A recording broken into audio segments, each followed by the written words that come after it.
Hello, and welcome to another episode of Scavenger Life. This is episode number 474 at scavengerlife.com.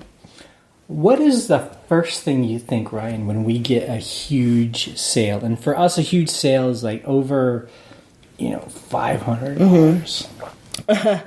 The first thing I think of is, number one, they're probably going to cancel, which doesn't I don't think that's happening. Or like, it's a mistake. Right. And the second is, oh my God, I have to pack this and make sure it's super good and has insurance and has a signature. Wow, that's so cool. I mean, you're so practical. That's good.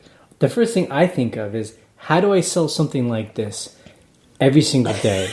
Well, I eventually think that too. Why can't we build a whole business where all we do is sell things for over $500? Yeah. That's what my mind always goes to. Yes, I am very practical in the moment, that is for sure. And just for the record, I mean, we sell things over $500 very rarely. Yeah, it does not happen very much. Maybe 5 a year, Yeah. Like, I mean, it's definitely an occasion when it happens. Right.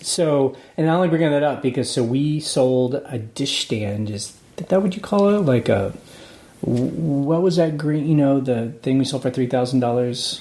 Oh, a dish stand? It was like kitchen cabinets. Kitchen cabinets. I was like, what are you talking it's like a about? dish. You do dishes at a sink. Okay. Yeah. Anyway. So we sold that for $3,000 a couple which is of weeks massive ago. And then this week we sold a piece of artwork for about $1,100. Yeah. So which is like just right. I think also we just expect people on our high priced items to really ask for low offers, and this person basically asked for $100 off. Yep. Which was great.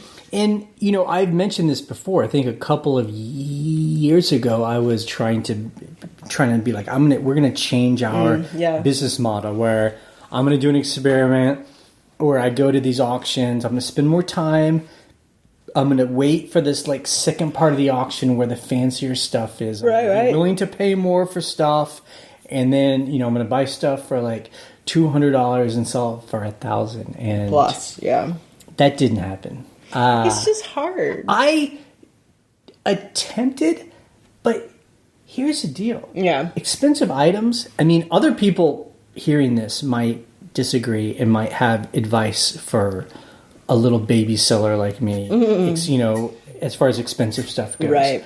That expensive items, aka sleepers, are difficult to find. Expensive items that other people don't see that you're able to get for a reasonable amount of money. Right. I find that they're difficult to find. Yeah. I mean, in this pandemic time, I've been kind of scanning the online auction sites in our general area. And so I have more time to like kind of Google stuff and research things. Yeah. And it's not like there's a lot of obvious stuff that I could buy and sell for $1,000. I think what we've found with items that sell for a lot, it's partly that no one else is paying attention, but it is partly us being like, I just want $1,200 for this piece of artwork of someone who's not known, and like I just think it's cool. You know what I mean? Right. So, I think you bring up a very good point. So, a couple things that I find are hindering me from having this fantasy store where everything sells for $1,000 is, number one, we would have to spend a lot more time scavenging. Yes. All the time. Instead of the way we do it now, where maybe once a week, even once a month. If that, we go and we buy a truckload of stuff and then we eat on that for a while. We're not spending a whole lot of time scavenging. Yeah. But I think if you're wanting to find really high-priced items, you have to spend a whole lot of time it's scavenging. It's your full-time job. Like, you're online for hours. Yeah. You're going to actual auctions and standing around and waiting for the thing you want, But for us, like you said, what happens with us is we'll buy a truckload of stuff, table lots, or we go to a thrift store, buy a bunch of stuff, and then it'll just happen that something really valuable was slipped in there by accident. Someone didn't know that this thing was expensive, Right. Or it's one of those things where it just looks like junk, and then whoever does the research is like, oh, there's a following for this very weird thing that like even auctioneers might have been like, oh, exactly. I mean, it's just a really rare, it's not obvious kind of thing. And especially with artwork, like you said, none of the artwork we've ever sold has been like by somebody obviously famous. It's just kind of a random piece of artwork that looks cool, is well made. Often, sometimes it's, like a numbered piece, so it's like 10 of 30. This was a numbered piece, and it often takes a long time for something like that to sell. So for me to think I could sell something like that every week is a fantasy, because it takes a long time for these things to sell, if they sell at all. And it's like we always say with all the other items we have, the other random, weird, unique vintage items, it takes the right person. Like this person, they're in Colorado, just happened to find it and be like, oh, that is the perfect piece for this room or this client if he's a designer. And yes, I will spend $1,000. It wasn't framed. It's unframed. Which is good, actually, because then they can just pick how they want it to look, and it's easy to ship. But like, and did it have a name on it? Like it had a name, and it had a name. It had a date. It was like a silk screen / seriograph print. It was limited edition. It had a stamp of like a gallery on the back, so someone totally from the 70s. Yeah. Beautiful piece, gorgeous piece, and I was like, I want $1,000 for this. I want $1,200 for this. And someone was like, okay. And great. And that was where we bought at an auction where we bought, it was 2 years ago, I think. We bought a table of art. We spent about $600. We spent $600. Yeah. And most of the pieces we put in one of our rentals. Yeah. We actually bought all the art for $600, and then we framed it. We spent $500. About $300. Yeah, about $500 to like have all the art framed, and the place looks great because it's all this like they look amazing, unique art. Well, so it's pieces like that. The pieces that we got framed are these like 1970s serial. Like someone was a collector, whoever, or they were friends of these artists in the 70s, whatever. These amazing like geometric seriographs that are signed and numbered and dated. It's amazing when they're dated, because there are pieces in there that look like they're super contemporary and they're from 1970. And I'm like, this is so great. So this piece of art came in that lot. Yeah. And we didn't like it that much, or I don't know. It wasn't a style that we would use in the rentals or at our house, but it's still a gorgeous piece. And so it was definitely a sleeper. It was a sleeper. It was definitely, for everyone involved. So going back to the idea of, what's stopping us from having a business where we're selling $1,000 items all the time?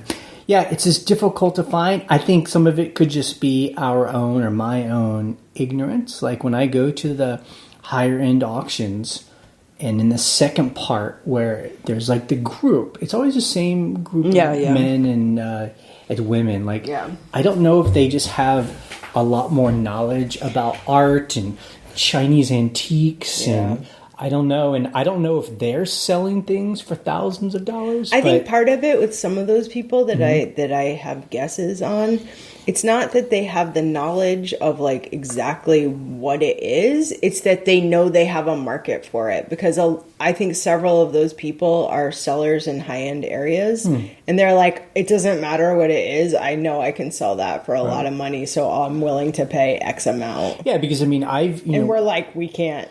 I've tried to like not really go head to head, but just be there and watch how things are going down. And, they're minimum spending a couple $100 on things, and maximum. And several things, not more just than that. Yeah. So they're walking away spending a couple K on a handful of items. Right. Whereas, we're spending $600, but we're the Beverly Hillbillies with boxes coming off the truck, and I'm strapping everything down. And it's just...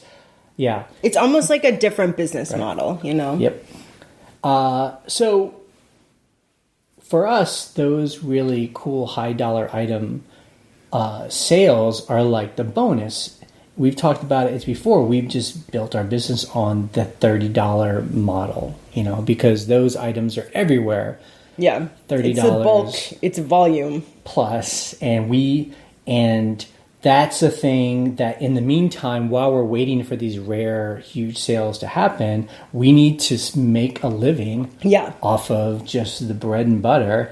And we just learned that those kind of treasures sneak themselves in there. They do. Especially if we're open to all kinds of categories, like, and we do our research, and you actually put a high price on things, Yeah. I don't think I would have ever put $1,200 on this piece of art, but I'm glad you did. I mean, it's like with the as you say, it's a dish rack, the kitchen cabinet set that we sold, the Beauty Queen. Our friend who saw it literally offered us $100 for it. And when he said $100, I was like, no, it's going to sell for like $800. And then you put $3,000 so on it. Even I was wrong on that, But that's one of those situations where, I'm aiming high. I'm like, I need a rich person or someone who's very passionate about this piece to give me a good, like, strong offer. Right. And this person, basically was like very meekly, is the price firm? And I was like, oh yeah. And that was it. Yeah. And she was like, great, fine. I love it so much. Yep. And, it could have taken me like a year to find that person, and I was willing to sit on. I'm like, I'm going to just store this in my back building and I want a high price.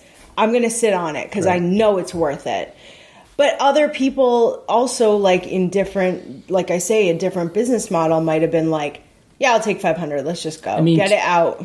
To be fair, we have lots of failed attempts where we have lots of things. So many things in our store that we have for $1,000 that we've had. That we're like, nobody wants this for $1,000. Like, remember, I forgot where we got it. We got that. It's like a sash with all these ski patches on it. Yeah.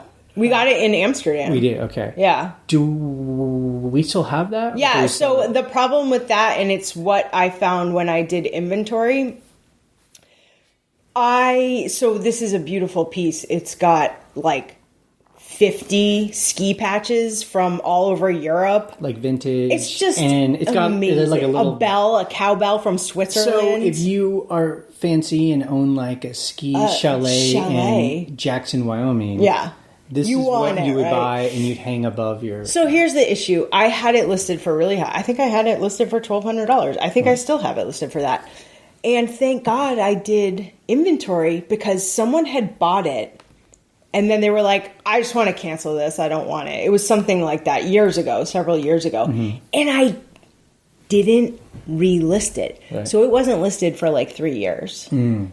So I dug up the photos on my hard drive and relisted it recently. So I was very mad at myself. Okay. So that's why we still have it. Okay, but it's still $1,200. It was available for sale for a long time. Yeah. Still didn't sell. I mean, my point is just that we have things for sale that don't sell for a lot of money. Right. So that's the other thing, that you have to have enough of that stuff if you want things to sell every year. Yeah, you need a huge... I would love if somebody is hearing this. Yeah. Anybody out there? I don't think those kind of people would ever hear our podcast just because they're like... They don't... I don't want to hear these people, these amateurs. But if someone out there has an online business where they're selling things on the regular for $500, $1,000, and you're not paying $999 for it. Like you're actually making a good profit on this. I would love to hear. I feel like this is like the third or fourth time you've like put this call out. I'm putting the call. Don't hear. Like there's got to be someone. As much as I hope we help people improve their business. Yeah. Our business has been helped because someone random out there hears this and they contact us and they give us information that we change our business over. And I'm ready to go. I'm ready to sell stuff for $1,000. Because, I mean, part of it too is obviously just money. It's just more money. Give it to me. But it's also the challenge. Like, sure. You know, that's why we sell all different categories, because we like to challenge ourselves. Like, can we do it? I would love to be challenged, like, of how to sell higher dollar items. Yeah. Okay, that's it. That's the end of the podcast. Oh, wow. That was quick. Okay. eBay. Couple things. So, managed payments for us. Supposedly, eBay says it's going to happen sometime this week for us. I hope I get paid. I know there are people on the forum that says they're already in it. Yeah. I haven't heard any like nightmares, so I'm assuming it's going well. Yep. But from what I understand, people will pay.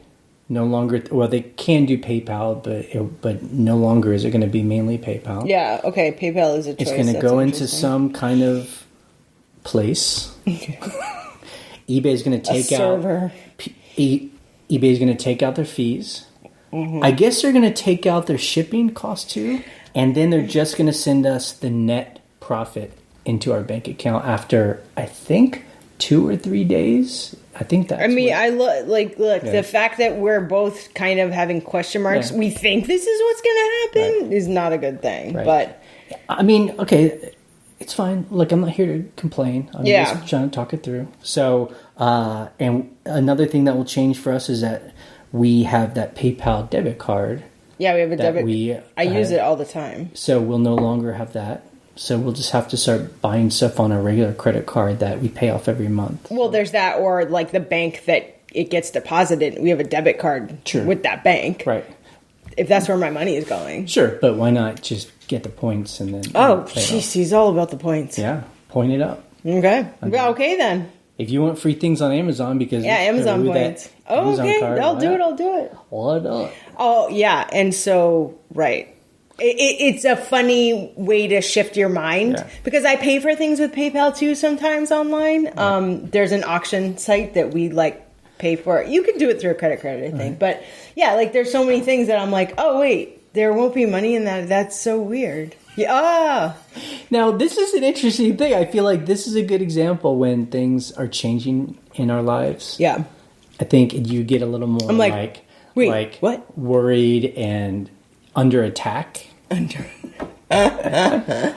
So I'm just trying to talk about it like it's going to be okay. We just have to understand how it's going to work and know how we're going to change things up. So I think that is a big thing because we haven't really talked about that. Instead of using the PayPal credit card on things, you just have to do it on our it's good. Card. It's good to have this conversation. Maybe not necessarily in front of like our podcast audience, but yeah, sure. It's sort of like, well, this is, we're like paying a bill and I'm like, which account? Like, what do I do here? Let's have this conversation publicly. Okay. Yeah, no, I hear you. It's a mind shift. Yeah. You're like, oh, my PayPal, like, whatever. I've been using my PayPal account for like 20 years. It's just ones and zeros. That's all it is. It is. So it's, and again, I'm kind of super excited about it because I've always hated the fact that every month we get like this bill from eBay. I hate that. And it's, I hate it. I just want my money, and I don't want to think about $2,000. Honestly, it's like a psychological thing where, like with Amazon, like they just pull their fees. Pull everything out. And you're like, cool, I got money from Amazon. Give me the profit. Right. Yeah, like, so, I agree. Do you feel bad for PayPal? Are you asking me? Are you asking that? Why? No. Because they're just like, PayPal, you're done. I mean, I know, like, I feel like eBay is like PayPal's major... I don't... Marketplace? Isn't that true? I don't think... Who else uses PayPal? I mean, I don't know. I mean, PayPal's the whole thing, and PayPal owns Venmo. And that's true. Venmo's huge. I don't know. I mean, they better hope it's not a big thing, and they've had a year or more to prepare. So. I like how I would feel sorry for like a massive global like billion-dollar corporation. I feel bad for them. It's not a person. Yeah, it's just. I know. I don't know what I'm thinking. Yeah. Okay. The other thing we were talking about on the forum is this thing that eBay's done where they've made some categories now free to list in, and for probably a lot of people hearing this, collectibles. Yes, is the category that's free. There's so funny. There's other categories too, but I scanned them and I didn't care about them, so I'm not going to talk about them. But collectibles. And someone on the forum was saying, well, I'm looking at my store and I actually can make a lot of the ones I've had into collectible categories. Like some of them could it would fit in and it would be okay. Right, yeah. And then they were like, well, then if I do that, then I can like bring my store subscription down. And, you know, he's like, I could save, you know, $1,200 a year. That's great. I don't think we have enough that could be collectibles. We have a lot of collectibles. Mm-hmm. I mean, to be honest, well, but also I'm kind of like, how do I see that? Well, you'd have to go one by one, I guess, and figure it out. Like eBay collectibles. So I was thinking, just because eBay has people who tread the line of morality, I wonder if you could list like a brand new pair of Nike shoes. Oh, as collectibles. In collectibles. Because for me, my question is like when I do a search, I just type in the thing I want. Nike shoes. I don't choose the category. Sometimes eBay chooses it for you, though. So that's what people were telling me. Yeah. So I'm asking questions. I didn't even know that was like... People said that, and I didn't know that was true, so... It's kind of annoying, because like you said, they're like, okay, if I'm looking for, like, a vintage wooden spoon, right?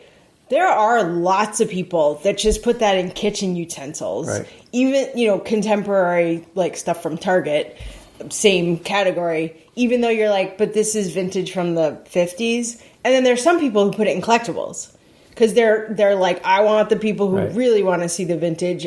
So sometimes eBay will be like, oh, collectibles. And you're like, but I want to see all the other ones too. So the answer is what people were teaching me, and, you know, I'm learning something new every day. When you search for an item, eBay behind the scenes makes a choice for you. So if I type in, you know, brand new Nike shoes, it automatically will search in men's shoes, in like men's sportswear, right? And so if someone were to put brand new Nike shoes as a collectible, it would not show up in that search.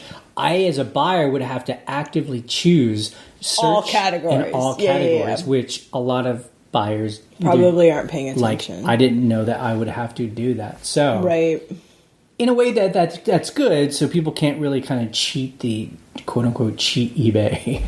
Like, cheat eBay. Why does anyone do it? And we feel bad for eBay. Do I feel bad? Sometimes. But so if I were to do that, then my item would be basically hidden in search. You'd be a dumb seller. But, you know, in terms of what we were saying, just for people who do like antique, vintage, whatever, you know, there are times where I'm like, I would call this vintage, but it's contemporary enough that I want it to be in a wider category. Like I was literally listing, that's why I said vintage wooden spoon. I was listing things like that. And there were some things where I'm like, this could be vintage, but it's a little bit more like, it doesn't matter if you're looking for vintage, so I'll put it in kitchen, you know, like kitchen utensils. And then this is like definitely like an antique wooden utensil thing. So that's going in either collectibles or primitives. So you're like, I want those people. You kind of have to make the choice of, if someone's going to buy this, what's a category they would most likely be interested in. Sometimes it doesn't matter, but like, so when I say some of our things could cross over, it's things like that. Not like Nike shoes. So here's the deal, and there's people probably do not care about this, but we're doing it. So boring. We're doing it anyway. So we're an Anchor subscription. We get 10,000 items per month. We have like 8,000 items right now. So we're just where we should be.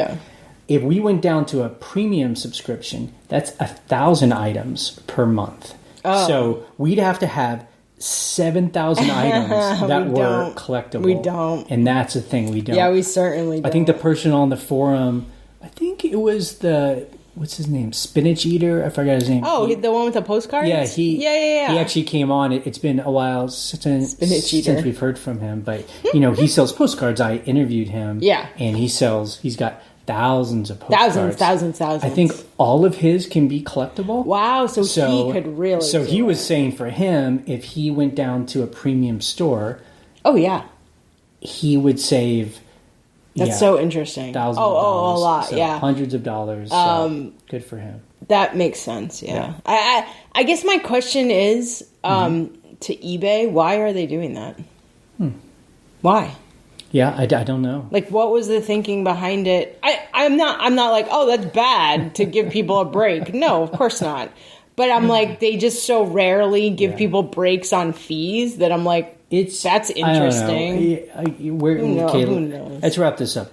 It's what I said a week ago. It's like, it's cool eBay's doing that. Like, hey, anything they can do to help a seller, that's great. It's just, why does it have to become so complicated? It's free for certain categories. Just do it free. Oh, I know. I know what I want. What? I want it free for all used or pre-owned items. There you go. Yeah. That's a lot of stuff on eBay. That's like most stuff. Or so just free to list, like Amazon. Just free to list. Just do the fees on the back end. If you sell something, great. Yeah. Right? Right. I mean, like maybe back in 1994 when eBay started, server space was really expensive. But, it's 2020. Like, server space is cheap. They should hire you, Jay, for a consultant. Yeah. But, the Harvard business people with, like, their Excel spreadsheets are like, but if we took away, we'll lose, X amount of dollars. So, yeah.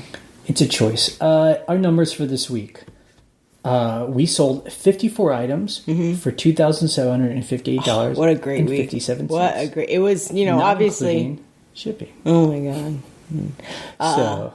that artwork really bumped us up. So if you took off... So our highest sale was $1,150 for a vintage art print, a seriograph. Not including shipping or fees. So if we were to take that out, we basically had...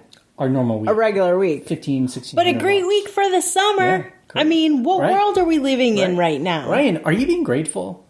Are you being grateful about our life? That's so great. I love it. Oh my God. That's so sad. You're like, this is a rarity. Oh, that's terrible. No. Yes, I am. Look, it's amazing that it's a pandemic. So many people don't have work. Right.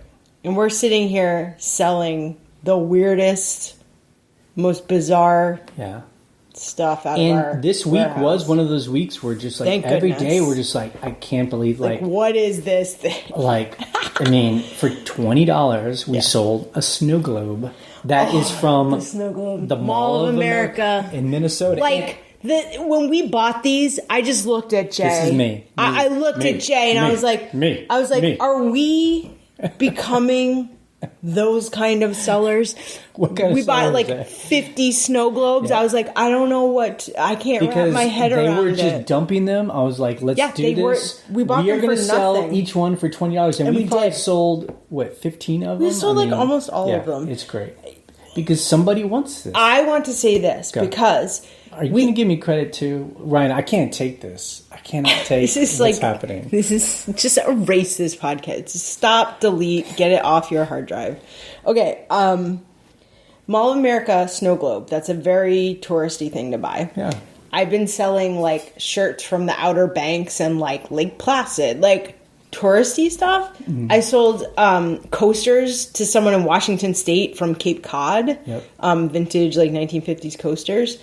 My thinking on this is people obviously have not been able to travel and they're like feeling nostalgic for travel. Maybe they are traveling to those places and like wearing a t-shirt from the Outer Banks to the Outer Banks. But obviously travel has been restricted or people are restricting their travels themselves. So they're like, oh, coasters from Cape Cod. That makes me feel like my summer times in Cape Cod, I just feel like I've been selling a lot of like travel memorabilia. Yeah. So I think that's funny. I don't know. Anyone else noticing that trend? I feel like it's a thing. I mean, so some other surprising sales. We sold 2 dolls Oh my God. Doll babies. These dolls. And this is just things that we would never buy. Never. Came in a box, and you actually did. Oh, am I getting credit right now? I always. Hey, come on! I am. Just kidding. And you researched them, and they're like really nice dolls. And one sold for $100, and one sold for $45. You know, one of them had marks on the face and stuff, but I think people are really into like restoring them and like making them look a certain way. It was some French brand of like bisque, porcelain fancy doll. It's to me, it's the ugliest, creepiest thing. I would never even want it in my house, but I'm like, cool, totally sell it for $100. Why not? To someone in Qatar. Bought that. Really? Yeah, in the Middle East. Cutter. Yeah. Cool. Yeah. I would like texted my sister. I'm like, I just sold this like creepy clown doll to someone in the Middle East. Wow. How much did they pay to ship it? Well, it was eBay sends, and it was very lightweight. I wrapped it up in bubble wrap because it was like porcelain. But it was porcelain with a soft body, so it wasn't. I don't know. I think they spent like $25 to ship it. It really wasn't bad. It's not that bad. I mean, if they're spending $100 on a clown doll, yeah, clown baby, yes. Doll baby, cool. And so Scavenger of the week. I did a little scavenging this week. I haven't even looked in those boxes. Yeah, I've just been kind of. I guess after we talked about like buying extra, I've been kind of doing that. So yeah, we've been definitely. They are not death piles yet. They are. It's my office. It feels delayed. Like it feels like it a little bit. Like I can't access part of my office because they're boxes. Good news is, our new helper, who he was recommended to us, a young man, 20, maybe 20, yeah. Just so young. He's a friend of a friend, so he's like, comes recommended. We interviewed him. And he got to ask us questions, so he's coming Tuesday. Yeah, it actually, like, to be honest, our week is really busy, so I'm sort of like, Tuesday, really? I have to train this person? But I do really desperately want him to start taking photos. I think I'm just going to be like, just make some drafts, or maybe I make drafts for him. No, I don't know. Just do what we always do. Make scheduled lists. Yeah, but I have to show him how to do that. Like I have to train him how to do that. It's not like it just happens out of nowhere. Right. And you make the scheduled beforehand, Yeah. Okay. Should I do that? Yeah. I don't know. I'm sort of like what I forget I haven't trained someone in like 2 years. Yeah, I mean, I say like I don't think you need to teach him everything all at once. Just be like, I need to pump out photos. Yeah, here's 20 blank. Okay, that's what I'll do. I'll start it. Simple. Yeah. And then next week, let me show you how to, Here's a pile. I mean, I think you can say, do a simple title and see if he has any innate skill in doing that. Yeah. Make sure, if you're good about that, show him where he puts the inventory number on the thing and just see how he does. Yeah, I'm not looking forward to it, to be honest. I think I'm excited because I need help and I want to get through that stuff, but training someone is just a whole thing that has to happen. And I'm like, I've never trained a guy before. I'm like, do guys like understand? That's what I was saying. This world? That's what I was saying. Okay, so he came recommended from 2 young guys who are about the same age who have done eBay a bunch themselves.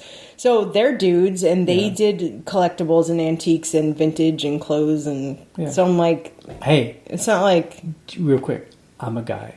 I know, but like you've just like been in this world. Yeah, so right. I know. I don't know. Yeah, it's just I'm sure I'm not the only one who feels like this when you're like I have to hire someone who's never done this before. What's the worst thing that can happen? Let's talk about the nightmare. Yeah, the worst thing is that I'm like, oh my god, this he's not giving me enough information. There aren't enough photos. But look, honestly, anybody could do this if you sit down and show them. I need these angles. I'll tell you my nightmare. What? You're like, okay, do this, and then you walk up there and he's sleeping on the couch. Oh yeah.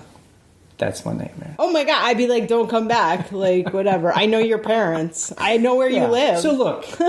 Bro.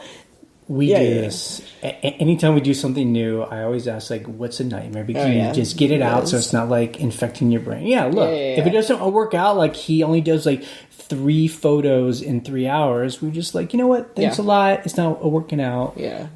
I'll tell him that, no. I'll tell him that. So, I just... I think he seems like a smart, cool, nice kid. So you're like, I'm sure it's fine. Yep.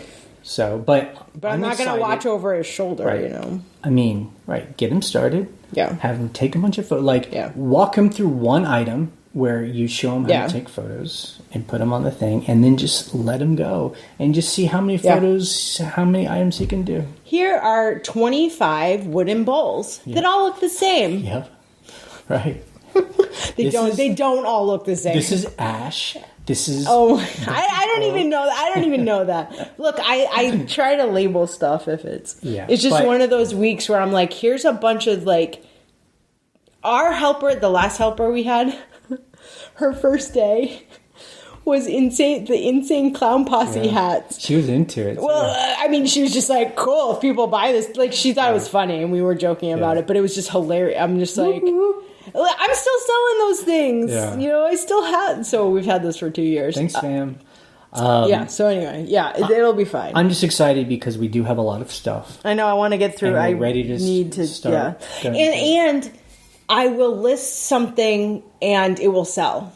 Like from these boxes, like for instance, a wooden bowl. I was like, this is a beautiful wooden bowl. Sold the next day. Yep. Yeah. Wood is good. Wood is great. Okay, let's go to the questions or comments that people sent in. Okay, you can call our voicemail line. The phone number is 540-407-8486. Or you can email us an audio file. Our email is thescavengerlife@gmail.com. Hey guys, I'm a full-time reseller from Canada. My name's Kyle. I've been full-time now for about 6 years, mostly 90% Amazon, about 10% eBay.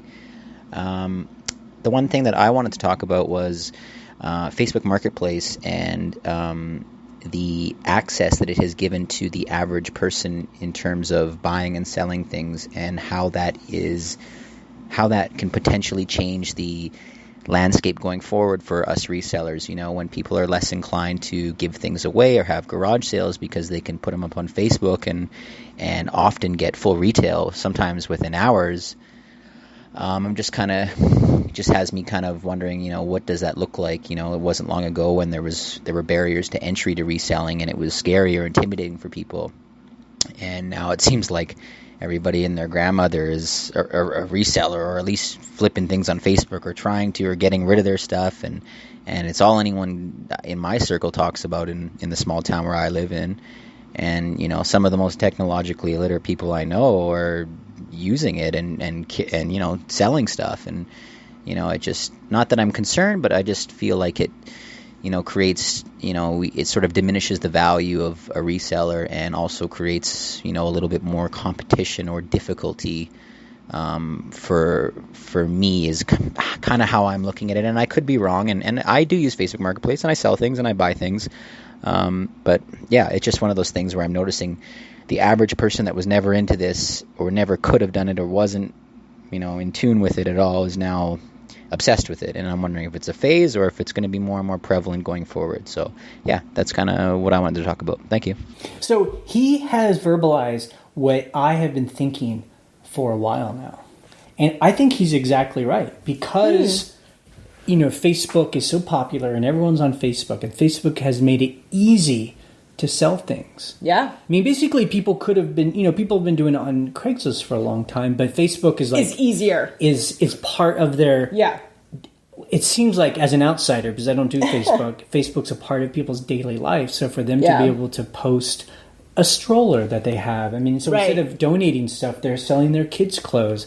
I mean, look, 2 things here. One is, it is... for people who depend on certain kinds of items, I can see that being a problem for them.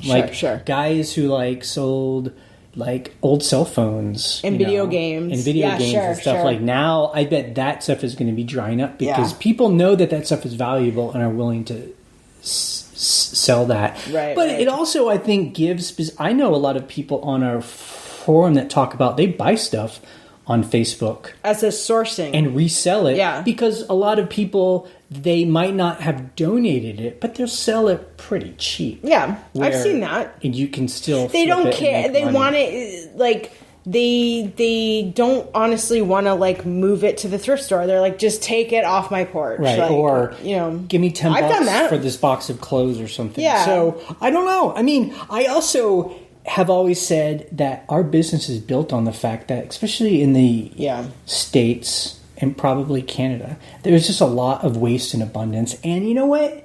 I would not be hurt. My feelings would not be hurt if that was not as prevalent. If we became a nation that was a lot more efficient and not as wasteful, I would be okay with that because we would figure it out. I mean, in the meantime, we'll do this. But I hope that people are starting to see the value in the stuff that they have and maybe don't buy as much and they're willing to sell stuff and use that money. And look, I would rather also, and I've seen this and you've said this before too, like I went to the dump the other day to do the recycling and I just saw someone with a pickup truck with all this furniture throwing it into the garbage. Right. Like we have these huge bins that people dump into and then they take the bins up to landfill. And I'm just like... pour them in a hole in the ground. Yeah, I'm just like... They're just throwing... I mean, who knows the condition of it? I couldn't see. But, so if they're selling it on Facebook Marketplace, that's a little bit better. But I also feel like you said, there's still... It's like mind-boggling. There's still so much. There are going to be so many people that have so much junk in their house or their grandparents' house or their parents' house if they died that they're like, I don't have time to sell everything on Facebook. Just bring it to the thrift store. I can't if I talk about it, but your grandma. My grandma died. She was almost 100. She was like 98. She was like a month away from 99. Yeah, she was. So your mom's taking care of her house and her estate, and your mom is selling her her house, and she's going to, I know, even though she's a seller, she's going to be donating because there's lot too much stuff. She said, and we find this to be true when we're sourcing, and I know a lot of people are going to relate to this. She said the closets were so full of stuff, like stuff that she was just like, it's brand new in the package clothing from her father, my mom's father, who died in 2002.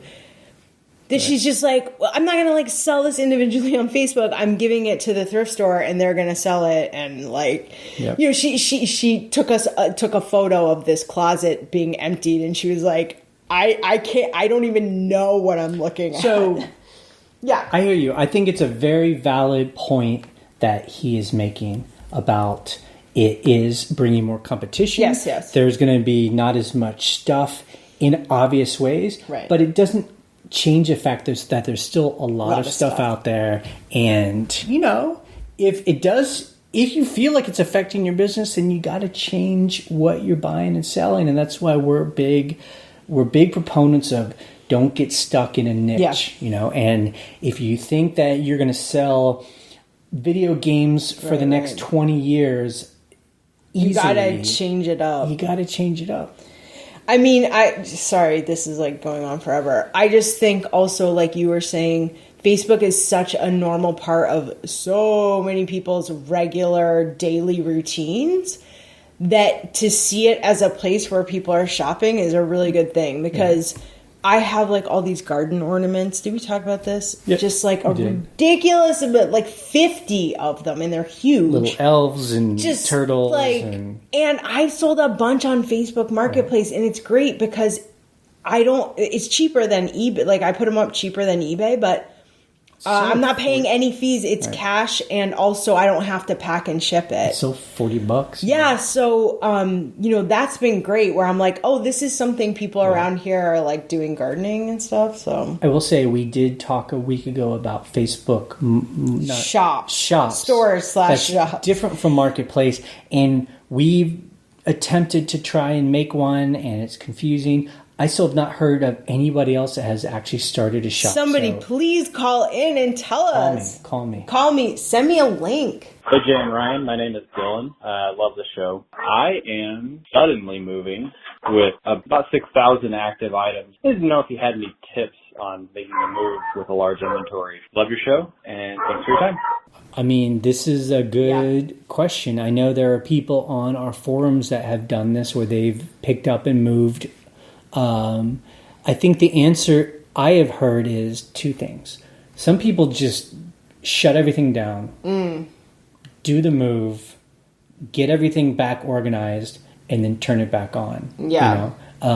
But, you got to try and do that within, 90 days? Like, when does eBay your start? Store will just start eBay won't hold on to your unlisted items forever. Yeah, just. Or you got to get like a third party like InkFrog or 6-bit to copy your database with all the photos and everything so you can relist. Or I've heard of very organized people that they might shut things down for a week during the move. Like put it on vacation, right. Or they just know where everything is and they're shipping. We've done that. As they go. So, I mean, there's no magic. There's no secret. It's just, your inventory better than anyone.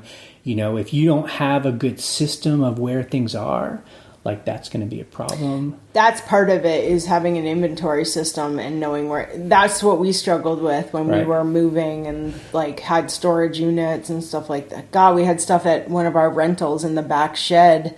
Hard goods that were in bin. Oh, what a nightmare. We would drive there at 6 a.m. when people were sleeping. I'm not even joking you. I did that for 2 years. Yeah. Because we were trying to get that building built in the back, and I would go and get inventory in between rentals. So if you have your stuff inventory with numbers and stuff when you pack, you should obviously keep that and then write it on the bin. So then you could be selling as you go. Right. But if you don't have anything organized and you're just stuffing stuff in bins, you just got to shut it down and then get it back up.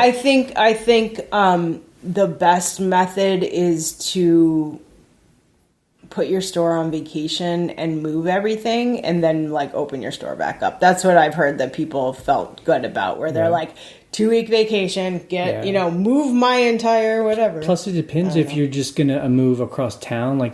Some people do that. They stay in the same town or across the country, which we've also heard, you know. So, yeah. Good luck and tell us how it goes. Hey guys, I just wanted to say thank you for your great podcast, and I also wanted to thank you for a tip.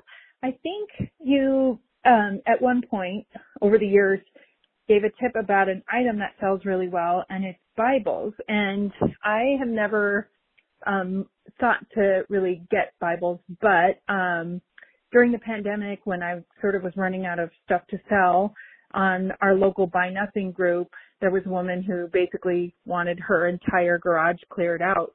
And so I went over there, and there wasn't really anything that I could sell, and she had a box of old Bibles. So it was free, which, by the way, I highly recommend using the Buy Nothing group. It feels a little weird to take stuff from those Buy Nothing groups, but she was clearing out her entire garage and said it was all going to the dump. So I went to check it out, and there wasn't a lot. And so basically I got this box of Bibles, and I don't know if it's because it's the pandemic, but the Bibles are selling like hotcakes there. As soon as I list them, they sell, and they were all for free. So that was a really great tip. The other thing I wanted to say to you guys is, I know you've said this on a couple different podcasts. Mostly I sell breakable items, and I never double box things. I think that's kind of a waste of boxes, and it makes things way more. What I do, I ship mostly breakables, sell about 600 items a year. And what I do, and I almost never have anything break. It's probably been about 3 years since something is broken. What I do is I make sure that the boxes are overstuffed with packing peanuts by a couple of inches so that it's almost hard to close the box. And nothing breaks that way because, things shift during shipping, and So anyway, I would recommend just trying that. I sell just a lot of china, glass, and pottery, just all kinds of breakable things, art glass, and nothing really breaks that way. So, I bubble wrap and then stuff the box with packing peanuts. Anyway, thanks for all that you guys do, and hope you're doing okay in this pandemic. Okay, thanks. Bye-bye. Let's go backwards. So when you said you don't double box, Ryan's face was like horrified. I actually had like an audible gasp. And I was like, and as you kept on, her face is just, she cannot believe it. Look, fine. It's totally fine that you don't double box. It's not illegal. No one's going to arrest you for doing that. Right. Right. So it's just, this is what I find funny. You said, it's like a waste of a box, but also like you have to buy packing peanuts and bubble wrap. So like delicate items, no matter how, it doesn't matter how you pack them, you're going to use way more packing material. Right. I just happen to use a lot of paper-based packing material. So when you double box, how often do you have packing peanuts? I mean, Are you always doing packing peanuts? No, I don't always use them, but the packing peanuts I use are on the second layer. Okay. It's not in the first layer. Okay. Usually the first layer, God, anyone listening to this who doesn't pack is like, I'm taking a nap. Right. I'll bubble wrap the china or whatever, the glass item. And then I put a box around, make sure it's like not moving in that box with more bubble wrap or newspaper. Mm-hmm. And then I put it in the next box, and in the next box, a lot of times there's like a foam bottom or the packing peanuts, and then I'll stuff it with either packing peanuts or paper or tissue paper or like whatever fits in there, and then you shake it, and if nothing moves, you should be pretty good. Yeah. So anyway, as long as you're packing things and they don't break, do it. Yeah. That's what you should do. Whatever floats your boat. Yeah. And then as far as Bibles, we haven't sold a really expensive Bible in a while. Also, I haven't really seen a lot of them, but people collect them. Like they're obviously family Bibles. Yeah. Especially if they're really, they can be antique. They can be leather bound. Another thing that people look for is, like you said, family Bibles, and there are a lot of Bibles that have like a genealogy family tree that's like drawn in, which is super collectible. And there's also Bibles for people who get like real scholarly with the Bibles, and they like use the Bible as if it's like a textbook. And so like there are certain versions of Bibles where they're like, well, in Greek this word was this, and those can be expensive too. But I find it fascinating. To find that there are so many different versions and that people are looking for those. Why not? I mean, it's a book.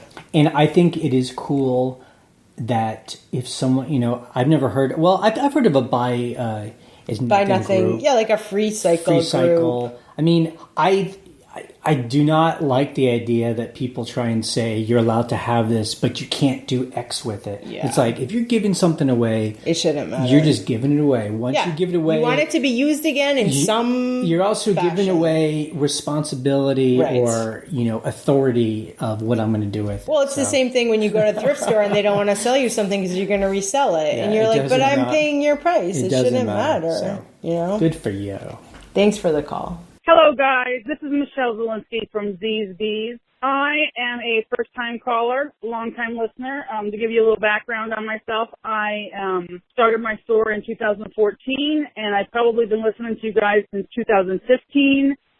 I basically modeled my store after a lot of what you guys said as far as, don't pigeonhole yourself or sell anything that you think you can get money for as far as when you're purchasing it. You guys have done really well by us, and by our name, you can obviously tell we are beekeepers, and that's how we started, by selling our product online. But it kind of morphed into like a larger scenario where I was eventually able to leave my job in my full-time job and do this as a full-time career. But enough about that. The reason that I'm calling is I would like to find the perfect app to be able to list in other places. And I have I've tried List Perfectly, which thank God for their 1 week free trial, because after like 3 days I realized it's not something that I liked, so I uninstalled that. There's a Chrome app that I didn't care for very much either. So I saw that you had said you used InkFrog. So my major concern with these add-ons to your listings is when you sell an item in one platform, is it removed from all the other like apps? So if I sell it on eBay, is it no longer on Mercari? And vice versa. That's my biggest issue, is controlling my inventory and not screwing my eBay store, because I have, on these other little apps, I may have 20 listed here and 50 listed there because it's time consuming. But when you have the app that, like InkFrog, that spreads your wealth, I don't want to end up screwing over my customers on eBay because I don't have the item in stock because I'm not able to keep up with it. So that's basically my major question about that. I'm just about 3 minutes, so thanks for your answer. I'll listen and have a great day. Bye. Thank you. Awesome that you've built a store. And, and these are the stories I love that, if we were in any way helpful, that's awesome that someone could quit a job maybe that they didn't like, and now that they're working for themselves. That's my favorite story ever. That's awesome. Oh my gosh. And so we expect a check in the mail. Please send us a piece of the action. Yeah, we want some honey from your hive. So, look, people say these things like, I just want an app where I can just do one time and then it puts it into 15 different places and I don't have to do anything. Well, look, that's trying to find Santa Claus. I know, I wish it existed. I know there's I haven't tried any of these sites the one she talked about, Be Perfect or List Perfectly. List Perfectly, I know is a site. Here's the issue as just a technical person on the back end.